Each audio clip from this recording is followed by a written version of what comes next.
ವಿಜಯಪುರದ ಕೇಂದ್ರೀಯ ವಿದ್ಯಾಲಯದ ಭೇಟಿ ನೀಡಿದ ಜಿಲ್ಲೆಯ ಸಂಸದರಾದ ರಮೇಶ್ ಜಿಗ್ಜಣಿಗಿ ಶಾಲೆಯ ಅಭಿವೃದ್ಧಿಯ ಕುರಿತು ಮಾಹಿತಿಯನ್ನು ಪಡೆದುಕೊಂಡರು.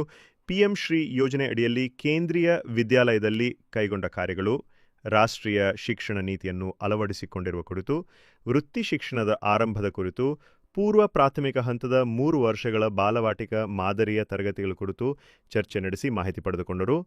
ವಿದ್ಯಾಲಯದ ವಿದ್ಯಾರ್ಥಿಗಳೊಂದಿಗೆ ಸಂವಾದ ನಡೆಸಿ ಮಕ್ಕಳಿಂದ ಮಾಹಿತಿ ಪಡೆದುಕೊಂಡರು, ಹುರಿದುಂಬಿಸಿದರು. ವಿದ್ಯಾಲಯಕ್ಕೆ ಮಂಜೂರಾದ ಬೋಧಕ ಹಾಗೂ ಬೋಧಕೇತರ ಹುದ್ದೆಗಳ ಕುರಿತು ಮಾಹಿತಿ ಪಡೆದುಕೊಂಡರು.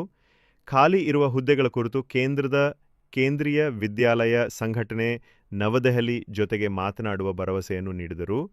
ನಿಯಮಿತವಾಗಿ ವಿದ್ಯಾರ್ಥಿ ಪಾಲಕ ಶಿಕ್ಷಕ ಸಭೆಯನ್ನು ನಡೆಸುವ ಹಾಗೂ ಪ್ರತಿ ಸಭೆಯ ನಡಾವಳಿಗಳ ಕುರಿತು ತಮ್ಮ ಗಮನಕ್ಕೆ ತರಲು ಸೂಚನೆ ನೀಡಿದರು. ವಿದ್ಯಾರ್ಥಿಗಳ ಫಲಿತಾಂಶದ ಕುರಿತು ಅತೃಪ್ತಿ ವ್ಯಕ್ತಪಡಿಸಿ ಮಾದರಿಯ ಫಲಿತಾಂಶ ಸಾಧಿಸಲು ಕೈಗೊಳ್ಳಬೇಕಾದ ಕ್ರಮದ ಕುರಿತು ಮಾರ್ಗದರ್ಶನ ನೀಡಿದರು ಹಾಗೂ ಎಚ್ಚರಿಕೆ ನೀಡಿದರು. 11 ಹಾಗೂ 12ನೇ ತರಗತಿಯ ವಿಭಾಗ ಬಲಪಡಿಸುವ ಕುರಿತು ಸೂಚನೆ ನೀಡಿದರು.